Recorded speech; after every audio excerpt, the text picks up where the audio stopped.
അടുത്ത വിഭവം ഉണ്ടാക്കാൻ പോകുന്നു. ഇത് നമ്മൾ ഉണ്ടാക്കാൻ പോകുന്ന വിഭവത്തിൽ ഫ്രൈഡ് റൈസ് അല്ലേ, ഡ്രൈ നാട്ടിൽ ഇങ്ങനെ നടന്നുകൊണ്ടിരിക്കുകയാണ്. ലൈറ്റ് നല്ല കിണിങ്ങിനീന്ന് അടിക്കുന്നുണ്ട്. So I am sorry. പിന്നെ കെച്ചപ്പ് ഉണ്ട്, ടൊമാറ്റോ.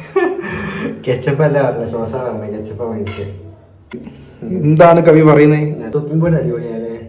ചോപ്പിംഗ് ബോർഡിന് എന്താ പ്രശ്നവും? ഞങ്ങൾ 2 യൂസിൽ ഉപയോഗിക്കും. ഒന്ന് ട്രൈ. നമുക്ക് എന്തെങ്കിലും ഇഷ്യൂ തോന്നുന്നുണ്ട് കട്ട് ചെയ്യുമ്പോൾ? പ്രിപ്പറേഷൻ ഒക്കെ ഓൾമോസ്റ്റ് റെഡി ആയി. കുക്ക് ഇവിടെ ഇല്ല. കുക്ക് ഇപ്പോൾ വരും. കുക്ക് ഇത്ര നേരം ഡ്രസ്സ് ഇല്ലായിരുന്നേ.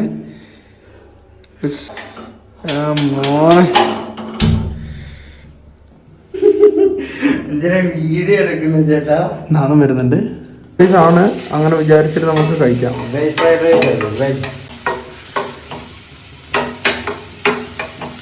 പിന്നെന്താ, ഓയില്, പിന്നെ നമ്മുടെ രസക്കൂട്ട്. ഇത് ഷെഫിന്റെ പ്രത്യേകതരം ഒരു സ്കില്ലിലുണ്ടായ ഒരു സാധനമാണ്. ഷെഫിന്റെ കലാരവിരുദ്ധിൽ ഇങ്ങനെ ഓരോരോ സാധനങ്ങൾ നമ്മളിങ്ങനെ ആയിക്കൊണ്ട് കാണിച്ചു കഴിഞ്ഞാൽ നിങ്ങൾക്ക് ഡൗട്ട് തോന്നും എന്താണ് നമ്മൾ ഉണ്ടാക്കിയെന്നുള്ളത്. സോ അതുകൊണ്ട് ആ കൈയും കൊണ്ട് ഇളകുന്ന ആ ഒരു ഇതുകൊണ്ടാണ് നമ്മളെ ഒരു ഒരു സ്നേഹത്തിന്റെ അല്ലേ ഷെഫ്? ആറാടുകയാണ് ഷെഫ്. പച്ചക്കറികൾ റെഡി. ഇവിടെ ചോറ് ഇവിടെ ചോറ് റെഡി ആയിക്കൊണ്ടിരിക്കുന്നു. ചോറ് ഓൾറെഡി റെഡി ആയി. നല്ലൊരു very very good surprise from the chef.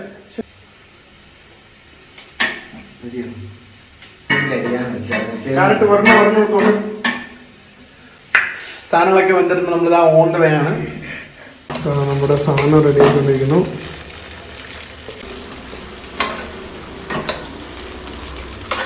കുറഞ്ഞിട്ട് മക ആണോ? എന്തൊക്കെയോ പറയുന്നുണ്ട്. ആ സ്നേഹക്കൂട്ട് നമ്മൾ കൂട്ടിയിട്ടുണ്ട്.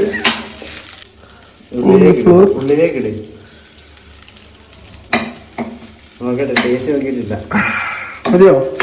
നമ്മുടെ അടുത്ത് ഗരം മസാല ഇല്ല, നമ്മളപ്പോ അതുകൊണ്ട് മുളക് പൊടി വെച്ച് അഡ്ജസ്റ്റ് ചെയ്യും. ഇതെന്താണോ എന്താണെന്ന് ഒരു ഐഡിയ ഇല്ല. ഷെഫ് പറഞ്ഞു നല്ലതായിരിക്കും. ഞാനത് ഷെഫ് പറയും. ഷെഫ് എന്താണ് ഷെഫിന് പറയാനുള്ളത്? പവർഫുൾ ആണെന്ന് പറയുന്ന പോലെ തന്നെ നമ്മുടെ ഫ്രൈഡ് റൈസും പവർഫുൾ ആണെന്നാണ് ഷെഫ് പറയുന്നത്. ഇങ്ങോട്ട് അടുത്തേക്ക് വരില്ല, കുറച്ച് ദൂരത്ത് നിൽക്ക്. അങ്ങോട്ട് മാറിക്ക്. ഷെഫിന് നാണം വന്ന് കഴിച്ച്. രാവിലെ ഉണ്ടാക്കിയ ചിക്കൻ കറി ഇല്ല.